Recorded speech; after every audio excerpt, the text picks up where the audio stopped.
Hello students, good morning. आज हम जो करने वाले हैं सेट की प्रॉपर्टियां प्रूव करेंगे और ये दरअसल थोड़ी सी थ्योरम्स की तरह होती हैं, थोड़ी सी टफ हो सकती है, लेकिन यहाँ पर ये समझो आज वाले समझने के लिए आपको एक एक चीज क्लियर होनी चाहिए और अगर नहीं है तो साथ के साथ हो जाएंगी। ठीक है, हम साथ के साथ लेते हुए चलेंगे। आपको सेट की डेफिनेशंस, सेट होता क्या है, किस तरह से एक एलिमेंट इसके अंदर कंटेन होता है तो दूसरा वो कहां जाएगा, ये सारी चीजें। अब जैसे कि 11 सम तक मैंने कर लिए थे, क्वेश्चन नंबर 12 में करता हूं। अच्छा 12 तो चलो वेन डायग्राम है, ये तो आप कर लोगे। वेन डायग्राम चलो इसके बता देते हैं। सबसे पहले फर्स्ट पार्ट में क्या है इसका, A subset B which implies A intersection B is equal to A. Second part में A subset B which implies A union B is equal to B. Third part, A union B is equal to B which implies A subset B. इन सबका diagram तो एक ही बनेगा। Venn diagram है ना, Venn diagram एक ही diagram बनेगा। ये एक रेक्टेंगल बनाओ, रेक्टेंगल होता है यूनिवर्सल सेट, इसमें आप दो सेट बनाओ, लेकिन सेट किस तरह से बनाना है, A subset B, A subset B, A subset B, मतलब ए के एलिमेंट बी के अंदर होने चाहिए। इसका मतलब ये है कि जैसे बी मान लो कि ये है तो ए इसके अंदर होना चाहिए। ये छोटा वाला क्या हो गया, ए सेट हो गया। छोटे वाला सर्कल क्या है, छोटा सेट ए। ठीक है, ए सबसेट बी। क्या है, मैंने डायग्राम सही बनाया है? फर्स्ट पार्ट को देखो, ए सबसेट बी है डायग्राम में, बिल्कुल सही है। ठीक है, तो दरअसल आपको इनमें लिखना है A subset B which implies all element of A are in B. यही मैं कह रहा था कि आपको सारी डेफिनेशन क्लियर होती जाएंगी। ए सबसेट बी का मतलब क्या होता है भाई, ए के एलिमेंट बी के अंदर हैं। अब मेरी बात समझो, हमें इनका करना है intersection which implies common element किसके होंगे, आप ये बताओ। कॉमन एलिमेंट किसके होंगे, are of, common element are किसके होंगे भाई। अब यहां से अगर हम बी के और ए के कॉमन लें तो किसके लेंगे, ए के लेंगे। इसका मतलब ए का intersection which implies A intersection B is equal to A. आप हम ये कह सकते हैं कि ए क्या है, A is the common part of, इस लाइन की जगह आप क्या लिख सकते हो, A is the common part of A and B. हो गया प्रूव। इस तरीके से प्रूव करना। सेकंड पार्ट को देखो, इसी डायग्राम में देखो, फिर से वही चीज दे रखी है। ऑल्सो इसमें भी यही दे रखा है, A subset B which implies वही all element of A are in B. इसका मतलब यही हुआ ना कि सभी के सभी एलिमेंट ए के किसके अंदर हैं, बी के अंदर हैं। इसका मतलब ये हुआ which implies all element of B. आप इसको देखो, देखो मैं क्या लिख रहा हूं, all element of B are not in A. इसका मतलब ये है कि बी के एलिमेंट ए के अंदर नहीं है। आप समझ गए, ए सबसेट बी मतलब ए के एलिमेंट बी के अंदर हैं और बी, ए के एलिमेंट तो बी के अंदर हैं, बी के एलिमेंट ए के अंदर नहीं। इसका मतलब ये हुआ अगर हम यूनियन कर देंगे ए यूनियन बी, किसके एलिमेंट आएंगे भाई, दोनों की यूनियन कर दो। देखो ए और बी यूनियन करेंगे तो किसके आएंगे, आर ए यूनियन बी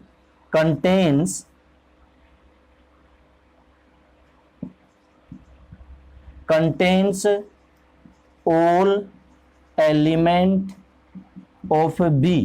यहां से अगर देखा जाए तो ए यूनियन बी किसके एलिमेंट आएंगे, बी के आएंगे, मतलब A union B is equal to B हो गया। हमें ये बातों से समझाना है कि किस तरह से ए सबसेट बी का मतलब क्या है, ए के एलिमेंट बी के अंदर है, बी सबसेट, और इसका मतलब क्या होता है, बी के एलिमेंट ए के अंदर नहीं है, ए के एलिमेंट बी के अंदर है। मतलब अगर हम दोनों की यूनियन करेंगे तो किसके एलिमेंट आएंगे, बी। सोच के देखो, ए मान लो 1 2, बी मान लिया 1 2 3 4, तो दोनों की यूनियन करेंगे तो क्या आएगा 1 2 3 4, मतलब ए यूनियन बी के अंदर सारे के सारे एलिमेंट किसके होंगे, बी के होंगे, मतलब ए यूनियन बी बी के बराबर आएगा। अब मान के देखो इसी तरह से थर्ड पार्ट में क्या लिखोगे, इफ ए यूनियन, इसका उल्टा कर देंगे, पहले ये लाइन इसका मतलब ये है, इसका मतलब ये है, इसका मतलब ये है, और सो ये है, बस उल्टा कर देना। यही हमारा 12th क्वेश्चन था। आगे देखो 13 देखते हैं इसका।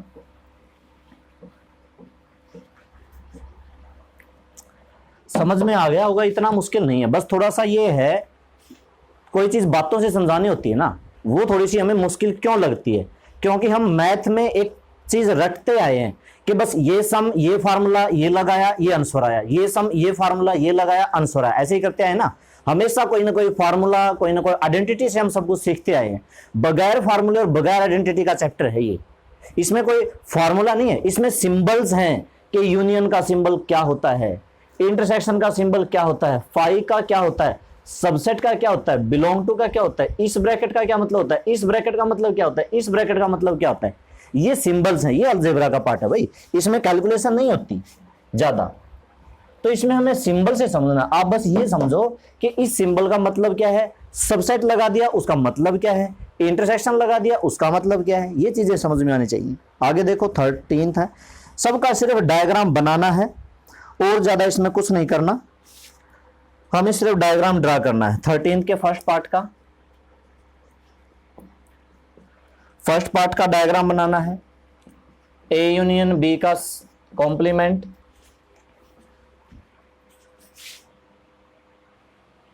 देखो ये 4 पार्ट हमें प्रूव करने हैं। हम पहले वाले को देखते हैं। ये जो बड़ा सेट होता है, ये मैं पहले वाले का बना रहा हूं भाई, फर्स्ट पार्ट का, ये यूनिवर्सल सेट होता है, ठीक है, यहां पर लिख दो यू, यहां लिख दो, वहां लिख दो, कहीं लिख दो। अब इसके अंदर ये तो कह नहीं रखा कि ए सबसेट बी, मतलब ए के एलिमेंट बी के अंदर हैं, तो यहां पर ए और बी हम दो अलग अलग बनाएंगे, इस तरह से बनाएंगे, एक ए हो गया, एक बी हो गया, यानी कि ये वाला सर्कल कौन सा है ए, ये वाला सर्कल कौन सा है बी। यहां पर सेट को सर्कल की शेप दी गई है, सर्कल को आप सेट समझो, ठीक है। ए यूनियन बी का मतलब क्या होता है, आप ये बताओ, ए यूनियन बी का मतलब क्या होता है, जिसमें ए के भी एलिमेंट हो, बी के भी एलिमेंट हो। तो ए मतलब ए वाला सर्कल भी, बी वाला सर्कल भी, है ना, इसका मतलब ये हुआ ए वाला पूरा सर्कल भी, बी वाला सर्कल, मतलब ये सर्कल के अंदर का पूरा पार्ट, ये पूरा, ये बीच वाला भी, ये भी और ये तीनों के तीनों पार्ट पूरा का पूरा हुआ, लेकिन उसका कॉम्प्लीमेंट होता है।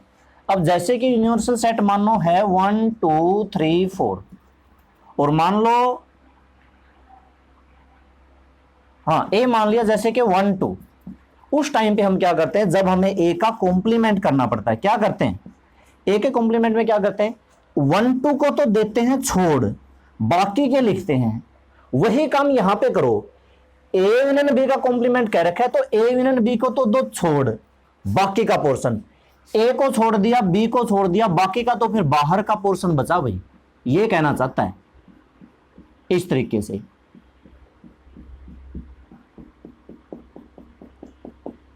है ना, ए को छोड़ दिया, बी को छोड़ दिया, ठीक है, कॉम्प्लीमेंट का यही मतलब होता है। अब हम आते हैं दूसरे पार्ट पे, हम बनाते हैं दूसरे पार्ट का, तो दूसरे का बनाते हैं, यहीं पर हम दूसरे पार्ट का बना लेते हैं। ये मैंने बनाया, एक ए बनाया, एक बी बनाया, बिल्कुल सेम उसी तरीके से चलेंगे। ये सेट ए हुआ, ये सेट बी हुआ। ए के कॉम्प्लीमेंट का क्या होता है, ए के एलिमेंट को छोड़ के, ए के कॉम्प्लीमेंट का क्या होता है, यूनिवर्सल सेट के एलिमेंट लेने हैं, जो ए वाले हैं उनको छोड़ देते हैं, तो मतलब ए सेट को छोड़ दो, बाहर का पूरा, ठीक है। अब बी का कॉम्प्लीमेंट, दूसरा बी का कॉम्प्लीमेंट, बी का कॉम्प्लीमेंट मतलब बी को छोड़ दो, बाहर का सारा। भाई कॉम्प्लीमेंट का मतलब क्या होता है, बी के एलिमेंट छोड़ के बाकी के सारे लेने होते हैं, तो बी को दिया छोड़, बाहर का सारा, मतलब ए को भी छोड़ के बाहर का सारा, बी को भी छोड़ के बाहर का सारा, और दोनों में क्या होना चाहिए, इंटरसेक्शन। तो कॉमन कौन सा आएगा, ये वाला पोर्शन, यानी कि बिल्कुल सेम, यानी फर्स्ट और सेकंड का एक ही डायग्राम बनेगा, एक जैसा बनेगा, बिल्कुल सेम। क्यों, क्योंकि देखो इंटरसेक्शन का मतलब कॉमन, जो दोनों में आए। ये एक ऐसा पोर्शन है, जब आप ए का कॉम्प्लीमेंट करोगे ये पोर्शन उसमें भी आएगा, और जब आप बी का कॉम्प्लीमेंट करोगे ये पोर्शन उसमें भी आएगा, बिल्कुल दोनों में आएगा। अब हम लेते हैं थर्ड पार्ट लेते हैं। सिर्फ डायग्राम बनाना है, थर्ड में यहां बना देता हूं, आपको सीरीज वाइज आप बना लेना। एक सेट ए बना, एक सेट बी बना, यूनिवर्सल सेट, ए सेट, बी सेट। अब देखो इस पार्ट की हम बात कर रहे हैं। सबसे पहले तो आप ए इंटरसेक्शन बी बताओ भाई, ये ए और बी, ए इंटरसेक्शन बी का मतलब क्या होता है?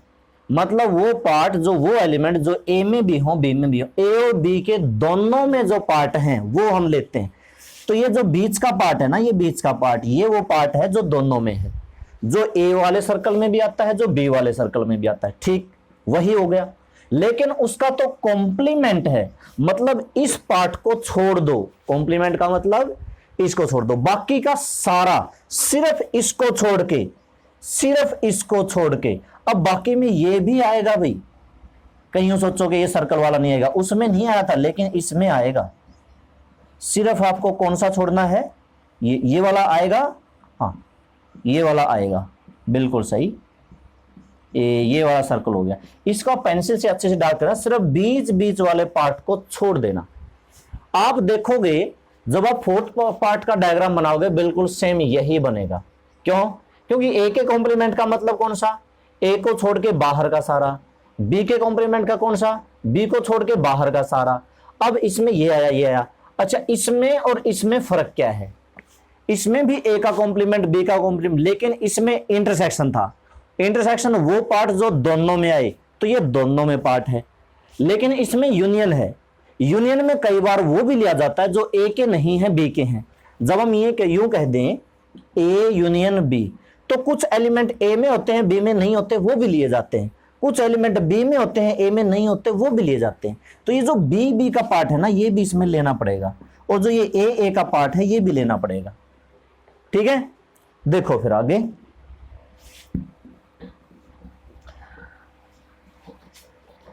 फर्स्ट और सेकंड का सेम है, फर्स्ट और सेकंड का सेम है, थर्ड और फोर्थ का सेम है, एक जैसा है। अब हम लेते हैं आगे 14 sum. Find the set obtain by following sets operating universal set A is the subset of U. करने में तो ये 14 के जितने भी पार्ट हैं प्रूव करने हैं तो बहुत सारा टाइम लगेगा। एक इंटू ए का कॉम्प्लीमेंट फर्स्ट पार्ट, यानी कि ए पार्ट। बी पार्ट क्या है? ए यूनियन ए का कॉम्प्लीमेंट। सी पार्ट क्या है? A intersection phi. और डी पार्ट क्या है? यूनिवर्सल इंटू में फाई। और ई क्या है? A union A intersection U, ये वाला है। चलो इन्हीं को कर लेते हैं, बाकी बाद में करेंगे। तो सबसे पहले इसने क्या पूछ रखा है? Find the set obtain by following set operation U is the universal set और A is the subset of you.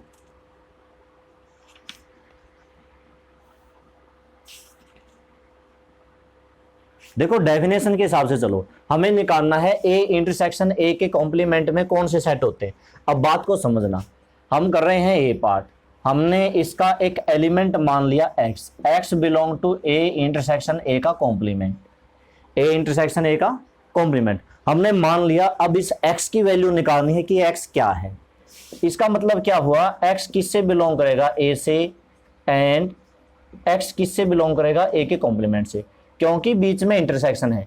Intersection में इसके दोनों में आ सकते हैं। क्या ऐसा पॉसिबल है कि x ए सेट में भी हो रहे कि कॉम्प्लीमेंट में भी हो? अब ये समझने के लिए हम मान लेते हैं कि यूनिवर्सल सेट जो हमारे पास है 1 2 3 4, और जैसे ए हमने माना 1 2, है ना। कुछ चीजें अगर ना समझ में आए तो मान के समझ लो। ए के कॉम्प्लीमेंट में क्या होता है? ए के एलिमेंट को छोड़ के बाकी के सारे, मतलब यूनिवर्सल सेट के एलिमेंट केवल और केवल जो यूनिवर्सल सेट में है, ये मतलब होता है। ए के कॉम्प्लीमेंट का u माइनस ए मतलब होता है, मतलब u के एलिमेंट जो ए में नहीं है, केवल और केवल u में 3 4। तो क्या ऐसा पॉसिबल हो सकता है कि कोई एलिमेंट ए में भी आए और ए के कॉम्प्लीमेंट में भी आए? नहीं हो सकता। Which is only possible, which is only possible if A intersection A का कॉम्प्लीमेंट इज इक्वल टू 5 हो तभी हो सकता है। या फिर यहां पर लिख दो not possible which is only possible की जगह क्या सकते हो, which is not possible, so A intersection A का कॉम्प्लीमेंट, क्योंकि ए में और ए के कॉम्प्लीमेंट में कोई भी एलिमेंट दोनों जगह नहीं हो सकता। ठीक है, तो सेकंड पार्ट भी बिल्कुल इसी तरह से है, बस उसमें यूनियन है। तो let X belong to A union A का complement which implies x belong to A और एक्स बिलोंग टू ए का कॉम्प्लीमेंट। एक बात समझना भाई, इंटरसेक्शन आता है तो एंड लगाते हैं, यूनियन आता है तो और लगाते हैं। और का मतलब होता है अथवा या। क्यों होता है, देखो ये ए है, ये ए का कॉम्प्लीमेंट है, मैंने कर दिया ए यूनियन ए का कॉम्प्लीमेंट करेंगे तो क्या आएगा 1 2 और 3 4। यूनियन में क्या होता है, यूनियन में हम ए के भी एलिमेंट लिखते हैं, बी के भी एलिमेंट लिखते हैं। तो दरअसल ए वाले और ए के कॉम्प्लीमेंट वाले ये दो एलिमेंट तो हैं ए में, और ये दो एलिमेंट है ए के कॉम्प्लीमेंट में। मतलब यहां पर एक्स का भी मुझे पता नहीं, एक्स 1 है कि 2 है कि 3 है कि 4 है। मतलब हो सकता है एक्स ए का एलिमेंट हो 1 हो सकता है एक्स ए के कॉम्प्लीमेंट का मतलब हो 3 हो। मतलब या तो वो ए के हो सकता है या वो ए के कॉम्प्लीमेंट का हो सकता है। अब जैसे हम बोल रहे हैं या आया ना, इसलिए यहां पर क्या लगा दिया, और लगा दिया। ठीक है, अब दूसरे शब्दों में इसको थोड़ा सा और समझते हैं तो क्या कह सकते हैं,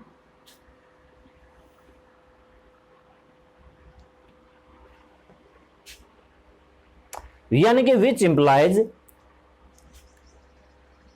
ए यूनियन ए का complement contain all element of A and A का कॉम्प्लीमेंट। मतलब दोनों के होंगे ना, ए वाले भी होंगे, ए के कॉम्प्लीमेंट का भी होंगे। और अगर दोनों का कर दिया जाए यूनियन तो क्या बन जाता है, यूनिवर्सल सेट। यहां से देखो दोनों बराबर हैं, तो विच इंप्लाइज ए यूनियन ए का complement is equal to universal set.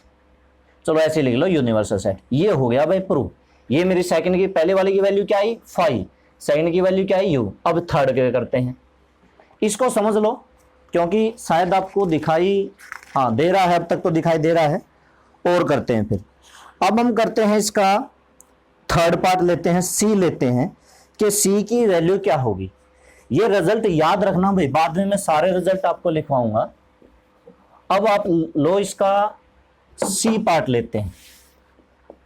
C part में हमें ए इंटरसेक्शन फाई की वैल्यू निकालनी है। एक काम कर देते हैं, इसका भी एक्स मान लेते हैं, सबका एक्स लेके करेंगे। X belong to A intersection phi which implies x belong to A and x belong to phi. देखो एक्स बिलोंग टू ए तो मुझे सही लग रहा है, कोई बात नहीं, लेकिन ये क्या है x belong to phi, phi में तो कोई एलिमेंट होता ही नहीं, फाई में तो कोई एलिमेंट होता ही नहीं। विच इंप्लाइज तो एक्स क्या है, एक्स तो है ही नहीं भाई। एक्स की वैल्यू क्या हो सकती है, कुछ भी नहीं। क्यों, because x belong to phi, so A intersection phi. तो ये एक्स की वैल्यू क्या होगी, ये भी फाई होगा, क्योंकि एक्स फाई से बिलोंग करता है। एक्स एक ऐसे एलिमेंट से बिलोंग करता है जिसके अंदर कोई एलिमेंट है ही नहीं, तो एक्स तो खुद ही एम्प्टी होगा, खुद फाई होगा। हो गया इसका रिजल्ट। अब यहां से आपको क्या समझ में आया, फाई का मतलब क्या होता है, एम्प्टी सेट, नल सेट जिसको कहते हैं, जिसमें कोई एलिमेंट नहीं होता। तो एक्स, उस एक्स की वैल्यू क्या होगी, एक्स की वैल्यू क्या होगी, खुद फाई हो सकती है। एक्स खुद खाली हो सकता है, एक्स की कोई वैल्यू हो ही नहीं सकती, बस इसकी भी वैल्यू। इसी तरह से डी, वही बात इसमें होगी, बिल्कुल सेम टू सेम होगा, बस एक ही जगह यू है, एक ही जगह यू है, ये हो जाएगा, यहां पर यू हो जाएगा, U intersection five equal to five हो जाएगा। हम लेते हैं ई पे, ई वाला पार्ट लेते हैं। हाँ, ई वाला पार्ट लेते हैं, इसको लिखा रहने देते हैं, कभी कभी इसकी भी जरूरत पड़ेगी।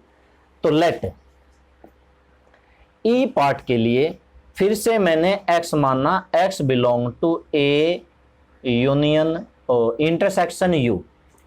ई पार्ट के लिए फिर से मैंने क्या मानना, एक्स मानना।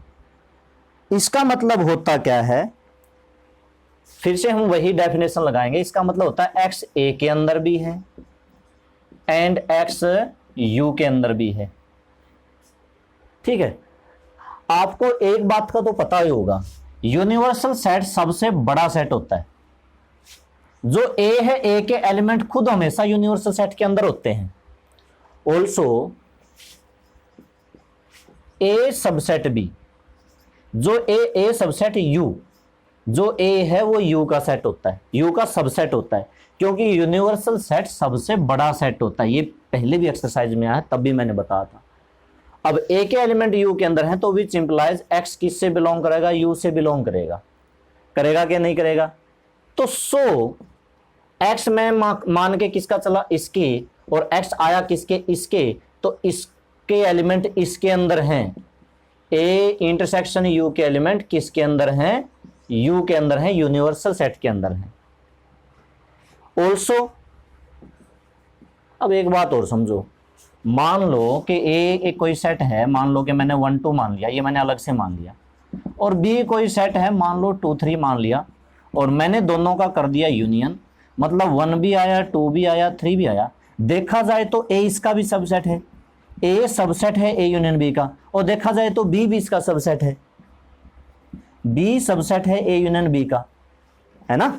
ए यूनियन बी का सबसेट है, बी ए यूनियन बी का सबसेट। जो ए और बी है वो दोनों यूनियन से जो सेट बना है, जो ये बड़ा सेट बना है, इसका सबसेट है। क्यों, क्योंकि 1 2 इसके अंदर भी है, 2 3 भी इसके अंदर है। तो देखा जाए ना, तो मैं कह सकता हूं जो यूनिवर्सल सेट है वो तो हमेशा सबसेट होगा ए यूनियन, नहीं ए इंटरसेक्शन, इंटरसेक्शन है, हाँ।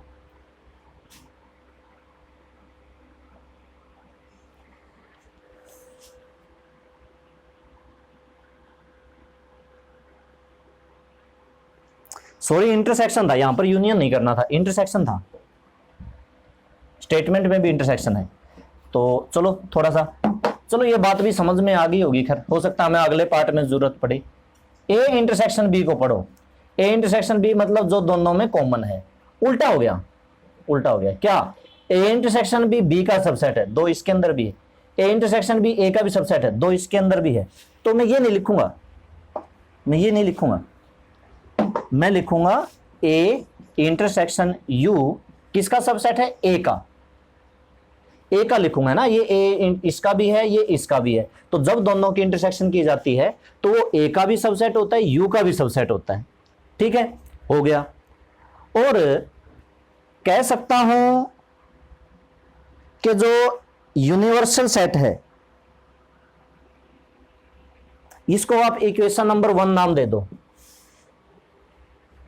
ऑल्सो अब दोबारा मान के चलो भाई, दोबारा मान के चलते हैं y सबसेट a, मान के चलते हैं y किससे बिलोंग करता है, a से बिलोंग करता है। अगर y a से बिलोंग करता है भाई, a के एलिमेंट तो यूनिवर्सल सेट के अंदर तो होंगे ही होंगे, विच इंप्लाइज y किसके अंदर होगा, y u के अंदर भी होगा ही होगा, बिल्कुल होगा।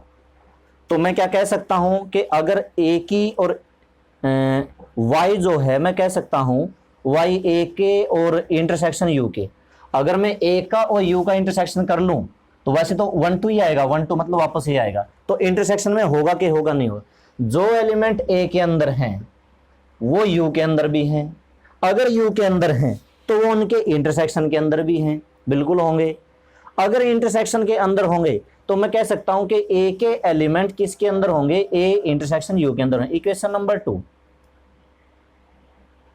पजल मत होना, एक एक चीज को समझना। देखो x में मान के चला a इंटरसेक्शन c, इसका मतलब x a के अंदर भी है, u के अंदर भी है। इंटरसेक्शन का मतलब वही होता है कॉमन जो दोनों के अंदर हो।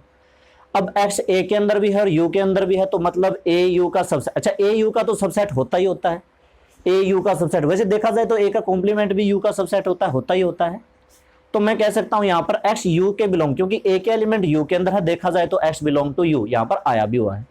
अब इसका मतलब क्या हुआ, x a इंटरसेक्शन u के अंदर था, u के अंदर आया, a इंटरसेक्शन u के सारे एलिमेंट u के अंदर हैं, u के अंदर हैं, a के अंदर भी हैं, ठीक है, कह सकते हैं।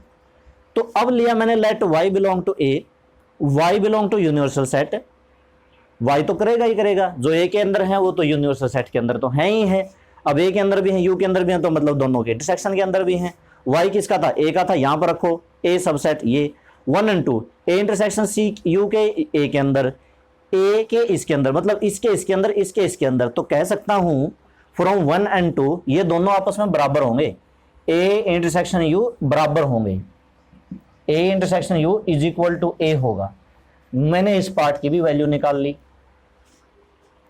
ठीक है, बाकी के इसके एक दो पार्ट और बचते हैं, वो आप कर लेना। a माइनस ए में से a घटाओगे, सीधा वैसे ही पता चल रहा है a में से a घटाने पर 0 आता है, यहां पर 0 नहीं आता, यहां पर 5 आता है, एम्प्टी आता है। ठीक है,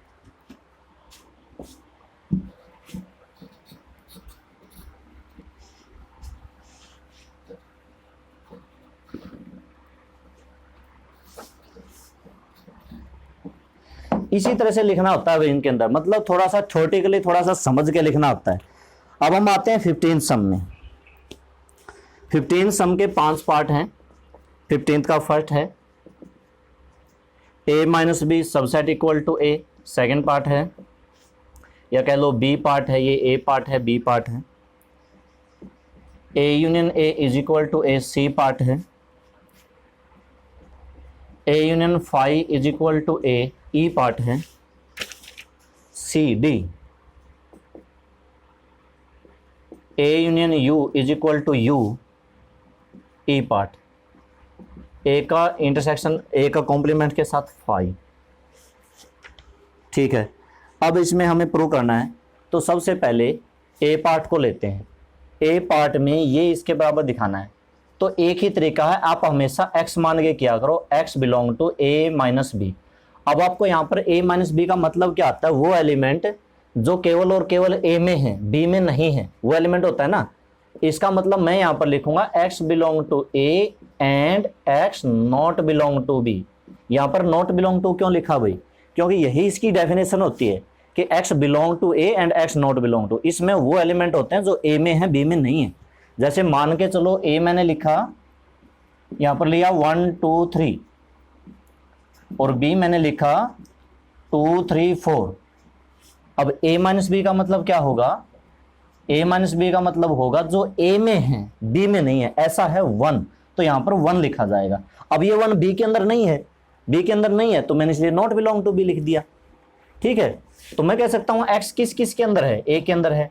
देखो x शुरू में किसका था, इसका था, और अब किसके है, इसका, तो x की वैल्यू ये यहां पर लिख दो। मतलब हम कह सकते हैं a minus B belong to की जगह सबसेट का सिंबल आ जाएगा भाई, ये प्रूव हो गया, बस हैंड्स प्रूव्ड, बस। अच्छा ये होता क्यों, देखो शुरू में x में मान के चला a माइनस बी का, अगर मैं यहां पर y मान के चलता तो लास्ट में y बिलोंग टू b आ जाता। मतलब कि a माइनस बी के अंदर जितने भी एलिमेंट है वो सारे एलिमेंट a के अंदर तो होंगे ही होंगे, b के अंदर नहीं होंगे, वो सारे एलिमेंट b के अंदर। ये मतलब है ना, a माइनस बी के अंदर जितने भी एलिमेंट हैं वो सारे एलिमेंट a के अंदर होंगे, b के अंदर नहीं होंगे। तो अगर यहां पर होता b, तो यहां पर क्या होता, नॉट सबसेट b पार्ट। इसका b पार्ट तो आसान है, यहां पर भी a, यहां पर भी a, भाई a की चाहे a के साथ यूनियन कर दो, चाहे इंटरसेक्शन कर दो, वापस a ही आना है।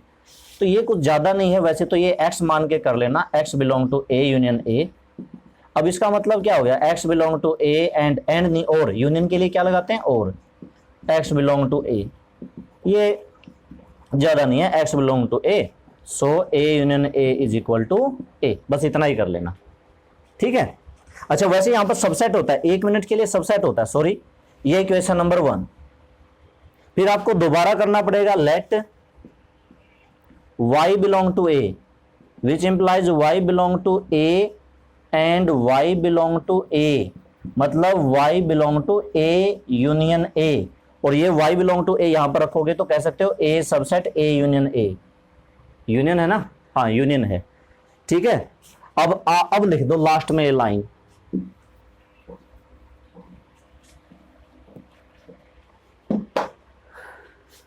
जब हमें दो सेट को बराबर दिखाना पड़ता है, जैसे कि इसमें दिखाया, जैसे कि इसमें दिखाया, मेरी बात सुनो, जब हमें a और b बराबर दिखाने पड़ते हैं तो हमें दो काम करने पड़ेंगे, a b का सबसेट दिखाना पड़ेगा, b a का सबसेट दिखाना पड़ेगा।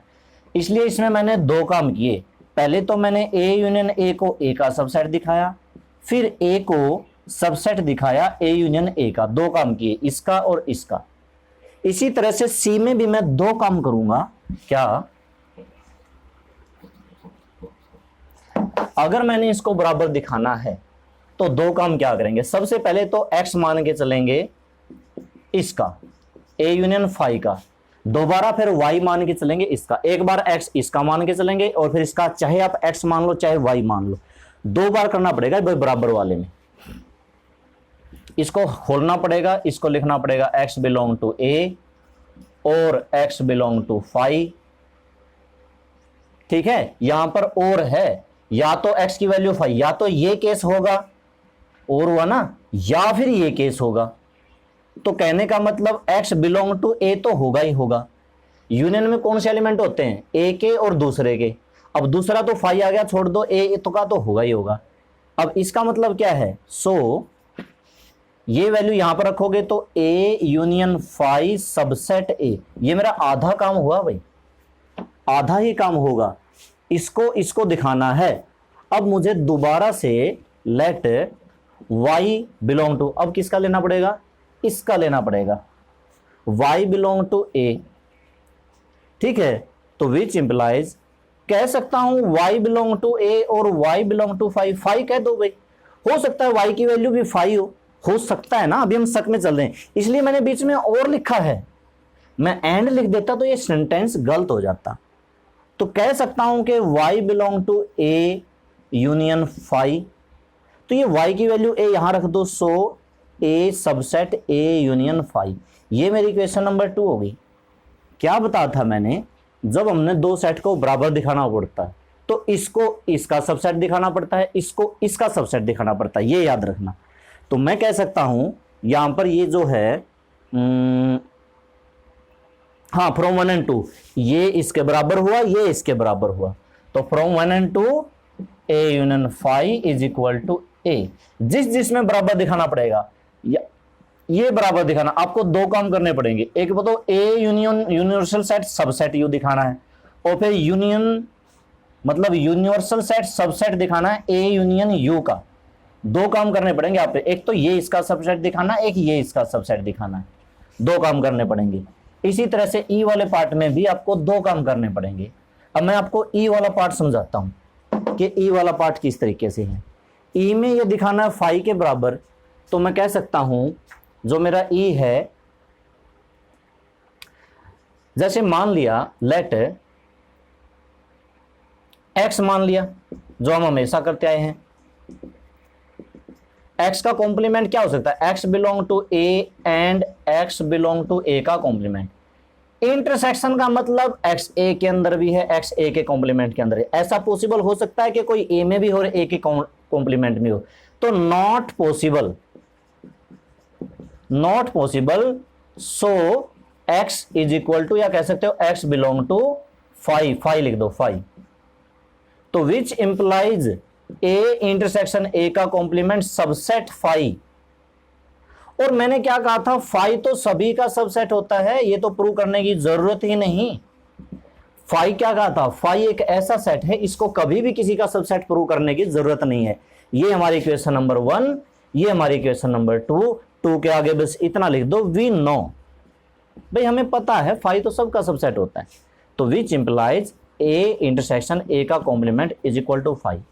तब जाके बराबर होगा भाई, जब ये इसका सबसेट होगा, ये इसका सबसेट होगा। ये बराबर कब होगा, जब ये इसका सबसेट होगा, ये इसका सबसेट होगा। अब तक हम क्या करें, इसको बराबर दिखाया, ये इसका सबसेट, ये इसका सबसेट, इसको बराबर दिखाया, ये इसका सबसेट, ये इसका सबसेट, तब जाके बराबर होता है। ऐसे बराबर नहीं होता, सेट में कभी ऐसे बराबर नहीं होता। दोनों को एक दूसरे के बराबर हमें दिखाना पड़ता है और सबसेट दिखाना पड़ता है, तब जाके बराबर होता है। इस तरह से आज हम 15 तक ही कर सकेंगे। कल हम 16वें सम से शुरू करेंगे, 16वां 17वां। खैर ये सम ऐसे ही हैं, थोड़ा सा टाइम लगेगा इसकी प्रॉपर्टियां समझने में। तो ठीक है स्टूडेंट्स, इनको अच्छे से करना, एक बार और वीडियो देख लेना अगर एक बार में समझ में नहीं आता तो। ठीक है, ओके।